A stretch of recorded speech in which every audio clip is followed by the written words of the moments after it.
Couple days later in free agency, we have a very minor signing in goal. We have options still to talk about for top six winger, third line center. Is it too late? What is left out there for the Sabres to still make a move? We'll get into it. Trade, free agency coming up here on the Locked On Sabres podcast.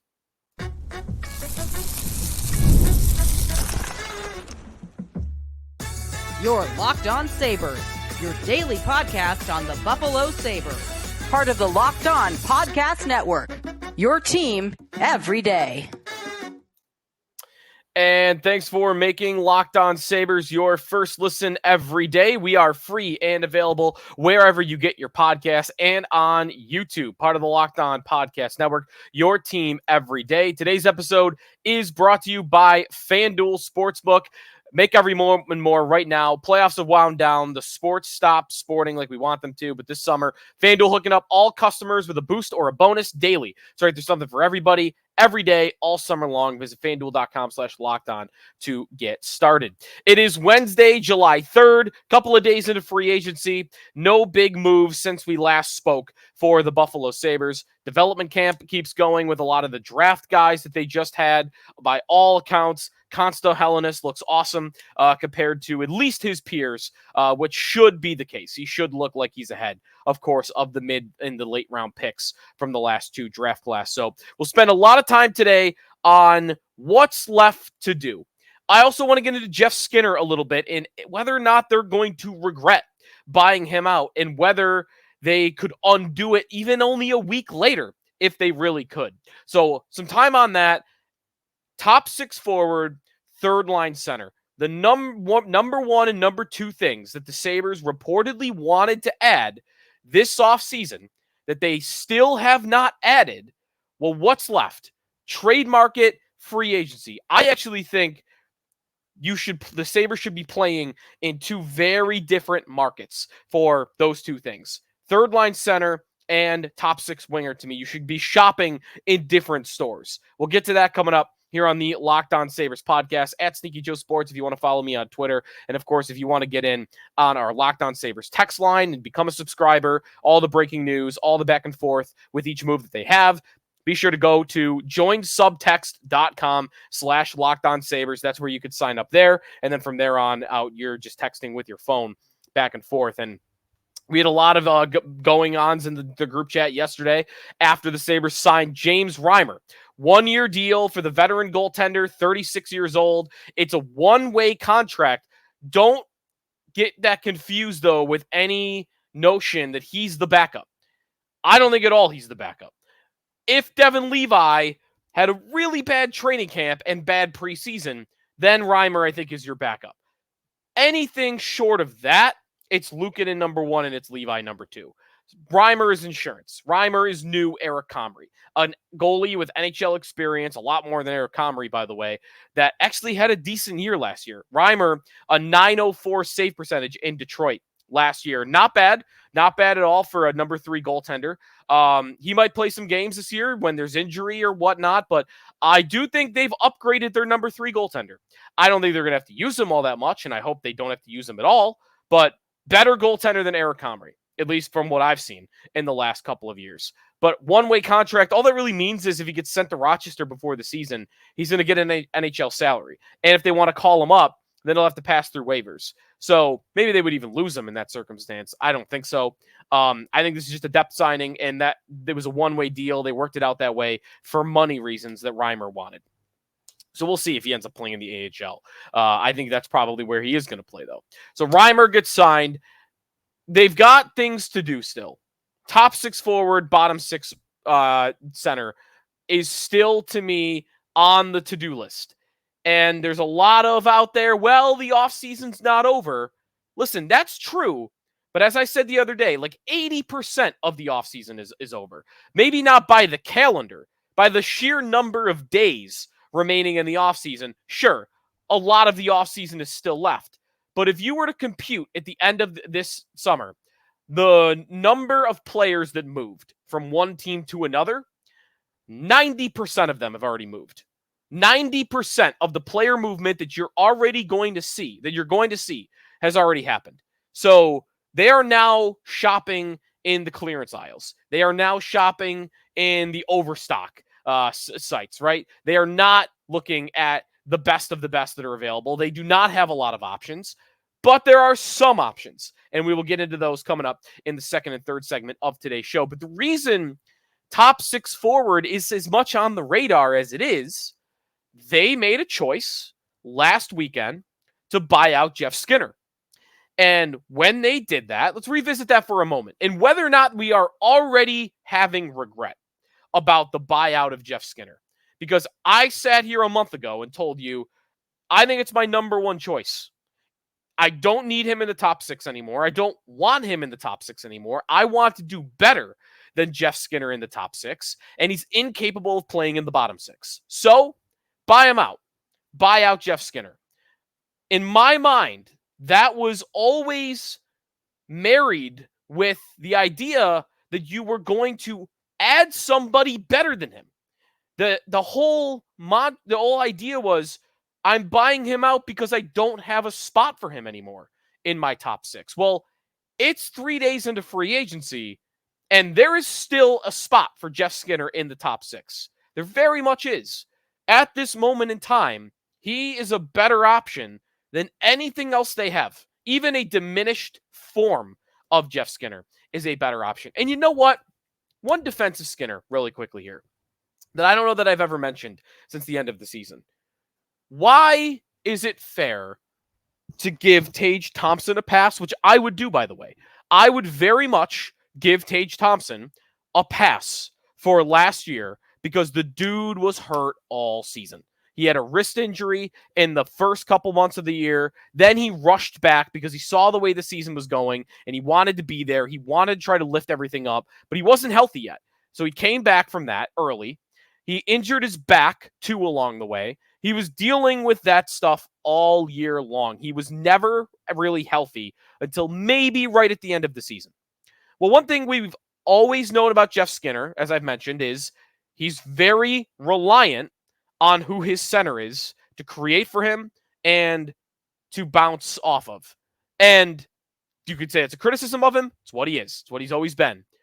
So shouldn't it be kind of fair to think, well, if that's the type of player Skinner is, and his center was hurt all year, his numbers probably would go down, right? That's what happened. Maybe that's as simple as this explanation is. Skinner actually didn't decline all that much. Skinner didn't hit a wall. He's just a player that's very reliant on who his center is, and his center was hurt all year. Maybe that's all that happened, and I bet it is all that happened. He's going to go to Edmonton and score a lot of goals, and I bet you that if they had brought him back and Tage Thompson stayed healthy from beginning to end, and they played Skinner with Thompson, I bet it would have went pretty well. I bet he would have scored 25 to 30 goals. Maybe more than that, but at least 25 to 30 goals. And you know what? That's probably more goals than you're going to get out of Jason Zucker. I like Zach Benson a lot. I think Benson's a better 200-foot player by a lot, but I think that's more goals than you were probably going to get out of Zach Benson. And this team, I fear right now, is not going to be able to score goals. Sure, being hard to play against was on the list. Being tougher to play against was something they needed to address and they needed to get better at. But it wasn't number one. For me, number one on their list last year, why they missed the playoffs, why they weren't the team they should have been, was because they couldn't score goals. And I think they've gotten worse. I think they've downgraded in their ability to score goals from especially 2 years ago to this year. They do not have the same talent, and they have a coach who I like, and I liked the Lindy hire, and I think he's going to make them more competitive, but he's certainly going to bring in a more defensive style. And we'll see if that works, but it's not going to breed goals. The talent is going to be relied upon even more to score now than it has before, because under Don Granato, it was two things. It was the talent and it was the style. Wide open, outscore your mistakes, right? Don't worry about it if you make mistakes. The style and the talent led towards scoring goals. Now, you got to take one of those away. The style is not going to lead you to scoring goals. The talent will, and I'm just not sure there's as much of it. I'm not sure there's enough of it for them to score goals to make the playoffs. But that's where Skinner would have helped. Doesn't matter. He's gone. They have not used that $7.5 million, really. They still have more than $10 million in space. And they have a couple guys to sign RFA-wise. But They have not used to me enough of the available cap space. You wanted to get rid of Skinner to clear a spot that you haven't filled, to clear money, which you haven't really filled either. I'm questioning the Skinner buyout at this moment in time until they do something. What are they going to do? I still think they're going to do something. I think timeout. I would not want to put my name to that I think they're going to do something. I think they want to do something still. I have definitely found myself to Kevyn Adams wants to do something still. That doesn't mean it'll happen because they have not shown the ability for that to get things done in the past couple of years on this front. But should they pull it off, who's still out there? Top 6 forward, third line center. Who is still available? We'll start with top 6 forward when we come back. Free agency still has a couple of options. Trade market still has a couple of options. That's coming back here on the Locked On Sabres podcast. We are brought to you on the show by Game Time. Game Time is an authorized ticket marketplace of Major League Baseball, which makes getting tickets faster and easier. Prices on the Game Time app actually go down the closer it gets to the first pitch. With killer last-minute deals, all-in prices, views from your seat, their lowest price guarantee, Game Time takes the guesswork out of buying tickets. Use the app. Features like flash deals, zone deals, save even more with exclusive in-app deals on select seats ahead of the game or event. Last-minute deals. Tickets are available right up to the start of the event, sometimes even an hour after the event. My favorite feature of the app. Other apps don't do this. You want to see exactly what you're looking for, what's your angle going to be, how high up are you. They are going to show you on Game Time the exact view of your seat before you buy. Check out Game Time, download the Game Time app, create an account, use code LOCKEDONNHL. You're going to get $20 off your first purchase. Terms apply. Again, create an account, redeem code LOCKEDONNHL for $20 off. Download Game Time today. Last minute tickets, lowest price guaranteed.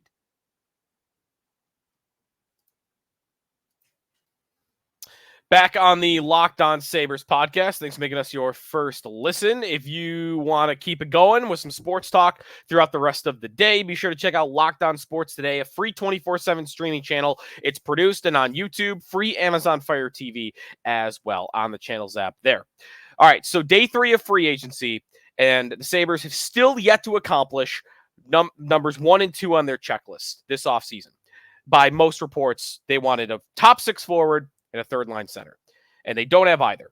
So how are they going to get that done? What is still available, though? I keep throwing out the number 80, 90%. It's kind of a guess that of the player movement that has already happened in the NHL. Well, what about the 10%?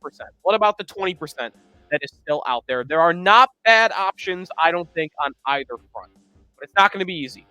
Here's where we go. Start with top 6 forward. Then we're going to get the third line center. Options still available to Kevyn Adams and the Buffalo Sabres. Starting with top 6 options.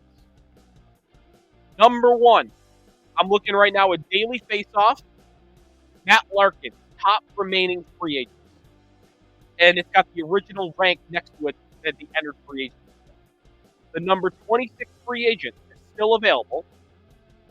Stanley Cup champion, Vladimir Tarasenko, is still on the open market. 33 years old. $5 million cap hit last year, 76 games played, 23 goals, 55 points. Fell off a little bit in the playoffs, but he did have a couple of important goals, right? A series winner in the conference finals, got a couple along the way. Was on the third line, wasn't producing as much as he was before in the regular season. Tarasenko also, what might be key here, figuring out if he wants to come here, does he want a repeat of what he just did last year? And what Tarasenko did was he went to a small market team that's not a destination in the Ottawa Senators. He spun that into control. He basically signed up for Ottawa and said, all right, you're going to give me the money I want, and we'll take a shot at this. And if we're good, then we'll go for it. And if we're bad, then you're going to trade me to a contender that I want to go to. And that's exactly how Tarasenko played it. He got the money he wanted because he went to that small market team that wanted to get him badly. And then when it was time to trade him because the team wasn't successful, he said to Ottawa, you're only allowed to trade me to Florida. That's it. And they only got a third-round pick for him because he told them this was the deal. I'll sign with you, but at the deadline, I'm picking my destination. That's what he did. Sabres offer him the same deal.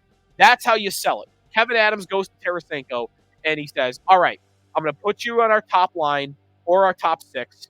You're going to play. You're going to put up points. If we're good, great, and we're going to go to the playoffs with you. If we're bad, then you're going to get to do the same thing you did last year. You'll get to pick your spot. We'll get a third-round pick, whatever. We don't even care because the goal here is to win. I don't care about the third-round pick versus the second-round pick. So Vladimir Tarasenko, again, 23 goals, 55 points. Some of the advanced numbers last year look pretty good on Tarasenko. His evolving hockey page looks like it's still a productive player that can fill in your top six, and I think is a better option than anybody they currently have in their lineup. So Vladimir Tarasenko, to me, very, very good-looking option. One thing, though, that is similar between him and Skinner, still producing a lot of chances offensively, really bad defensively. So you got to be willing to take that on, defensive woes, with Tarasenko at this point in his career.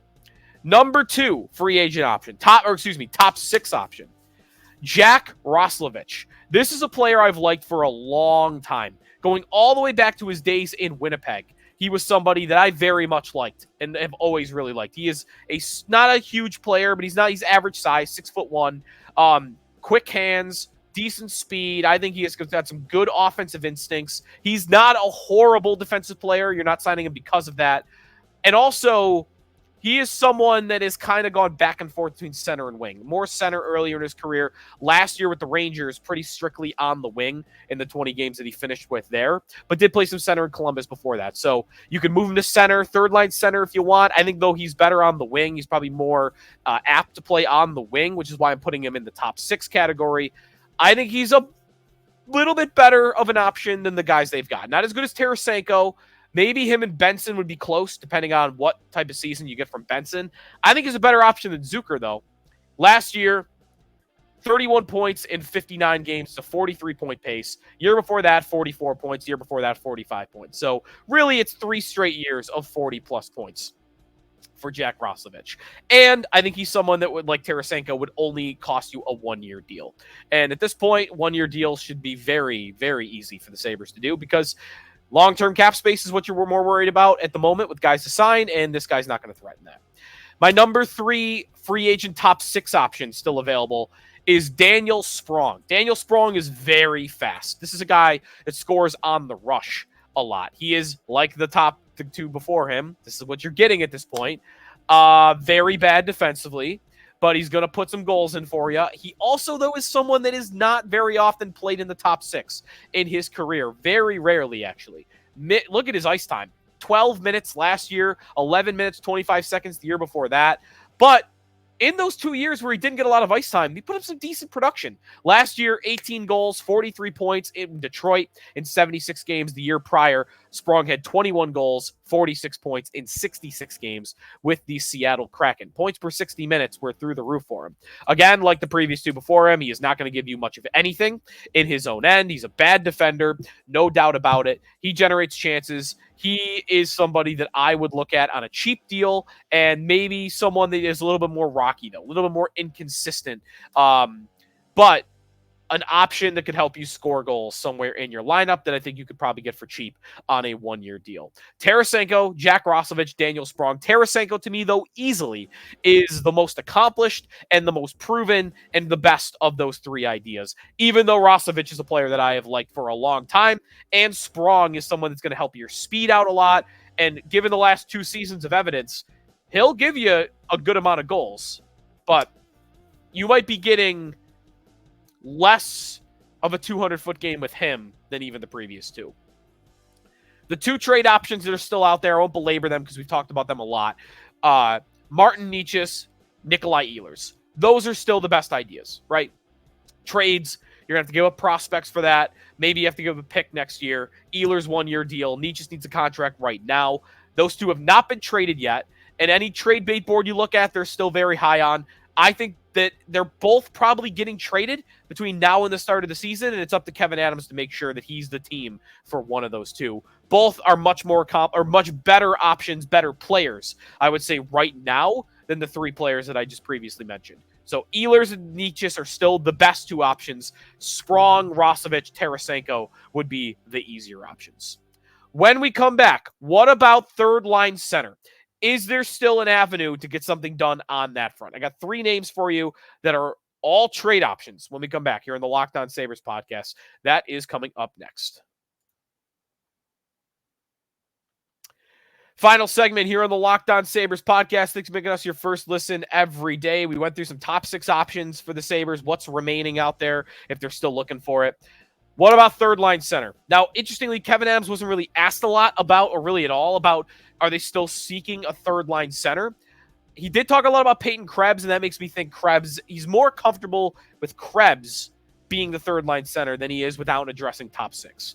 I think, though, I put a poll up yesterday on our Twitter at Locked On Sabres. More of our listeners voted that they think Benson or Zucker will work better in the top 6 than Krebs will on the third line. Basically to say our listeners are more concerned about Krebs playing third line center than they are Benson or Zucker having to play in the top 6. So, what can be done about it? Free agency is a wasteland with center right now. In fact, if you look at Daily Faceoff's top remaining free agents, none of them are centers. Roslovic, kind of, right? You might have to kind of put him in that position, and Tyler Johnson in Chicago is an idea as well. He is still a free agent, but the year that he is coming off of in Chicago, 31 points in 67 games, he just hasn't had a real good offensive season in a long time. Tyler Johnson is the best free agent option that you're really going to get. I guess my problem with Johnson is I just don't expect he's going to be much better than Peyton Krebs. And I think you're getting a much worse defensive player at this point in Tyler Johnson. Evolving Wild last year, Evolving Hockey, Tyler Johnson was the 5th percentile defensively and 27th percentile offensively. But again, 5th percentile defensively. And meanwhile, Peyton Krebs on that front, was looking at the 68th percentile defensively. So a far and away better defensive player than Tyler Johnson. So, trade market. What do we got? We got one big idea, a middling idea, and then 2 middling ideas. The big idea is someone we've done a whole show on. You could go back on our feed. You could find it. Trevor Zegras. Trevor Zegras is the big idea. That is your prime Casey Middlestat replacement. He is a similar player to Casey Middlestat. You plug him right in on your third line, or maybe you mix him in on the top 6 as well. You move him around the lineup. You figure out maybe what's best for him, but I feel like third line center might end up being a good spot. You let him lead the charge with Zach Benson or a Jordan Greenway, and you say, all right, we had a Casey Middlestat 2 years ago that had 60 points in this role. Can you do the same thing? Can you give me 60 points in this role like Casey Middlestat did? Because you know what? Bottom 6, 5 of the 6 right now, I got good defensive players. I've got hard to play against, right? For 5 of the 6 bottom 6 spots, that's what I've got right now. I think the Sabres can very much afford one offensive player in their bottom 6 when they're surrounded by the other type of player down there. Zegras would cost a good amount, prospect pick. This is a big level trade, but he's always on the market. And I think offensively, he would really help the Sabres. And I like the idea a lot for the Sabres would be trading for Trevor Zegras. 2 cheaper ideas. Go to the Daily Faceoff trade bait board from earlier in the offseason. And number 9 on the Daily Faceoff trade bait board, centerman Jean-Gabriel Pageau with the New York Islanders. 31 years old. He's had a couple of down years with the Islanders. 33 points last year. You'd be taking out a bit of a risk. Kind of like Skinner. Has this guy hit the wall? You have to ask that question. And with Pageau, I think I might feel confident that he has. But I think the veteran presence that he gives you, any type of resurgence, even if it's not all the way back to what he was before the Islanders, you bring him in probably pretty cheap. I think the Islanders they have $1 million in cap space. They would probably gladly get out of that $5 million contract per year. You might even get him free or near free. So take that contract from the Islanders. You can afford it for 2 years. Plug him in third line center and see if you get any better results. Pageau is a nice cheap idea with the New York Islanders. If you're wondering his numbers before last year, I mentioned last year 11 goals, 22 assists for 33 points. Year before that, 13 goals, 27 assists for 40 points, playing about 17 minutes a night. So definitely offensively, he's taken a big step back. And then finally, this guy, to me, is your upgraded Peyton Krebs. This is a good defensive player that is going to play center and has a more proven track record offensively than Peyton Krebs. 41 points this past year, 46 points the year before that. He comes in at number 13 on the daily faceoff trade bait board. He also, by the way, the point totals, he had 30 points in his last 44 games last year. So he was close to a 60-point pace in the second half of last season. Morgan Frost, Philadelphia Flyers, 25 years old, 1 year remaining on his contract at $2.1 million. Morgan Frost is the idea that I have for the Buffalo Sabres as their third-line center. And listen, they're a team that has showed interest in Peyton Krebs. This could be a swap.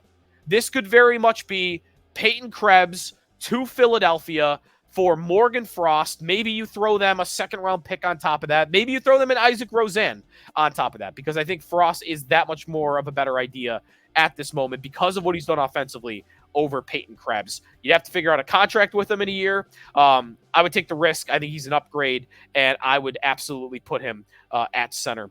49.5% faceoff percentage last year, by the way, which I had this up. I want to make sure that's better than Krebs was last year. Krebs was 46%. So you had a little bit better of a faceoff man in the third line too. And the Sabres don't really have a good faceoff guy on the whole team. So maybe Frost could help that out as well. He might be my favorite idea of these three if you're just going for a third line center.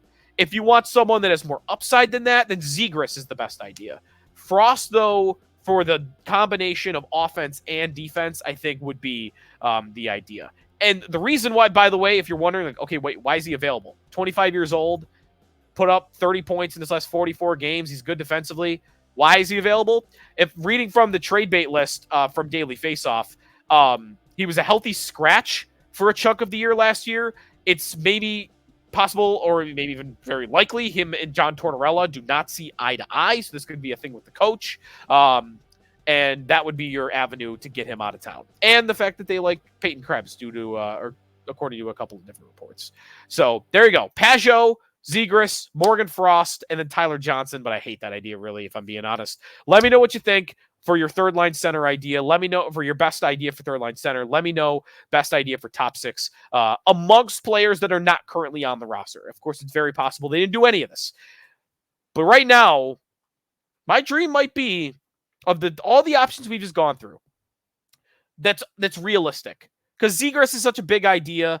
Ehlers and Nikjas are big ideas. I guess I've lost confidence that they'll make a trade like that. Give me Tarasenko in free agency, Morgan Frost in a trade, and I'm good. I'm good. I'm good with that. Tarasenko and Morgan Frost. And I will be satisfied for the Sabres season coming up if they're able to pull those two things off. But they gotta do it. All right, that's it for us today here on the Locked On Sabres podcast. Hadi Kalakash, by the way, if you're wondering, we've been trying to connect with him. He no fault of his own. I feel bad for him. He was in Vegas for the draft. He had a bunch of travel delays. As of last night, he still wasn't out of Vegas. So we've had to push back his visit with us a couple of times, talking about the prospects. Hadi, the host of Locked On NHL Prospects. So we're just going to keep that in flux right now. We've got tentatively talked about Friday or Saturday to get him on to talk more about the Sabres draft class. But I promise we'll get him to you because I am very much looking forward to even his thoughts on the Sabres draft pick. So we'll get to that to you as quickly as possible, as soon as he gets back. Thanks for listening at Sneaky Joe Sports. Check out our text line. Join subtext.com/LockedOnSabres. This is the Locked On Sabres podcast, part of the Locked On Podcast Network, your team every day.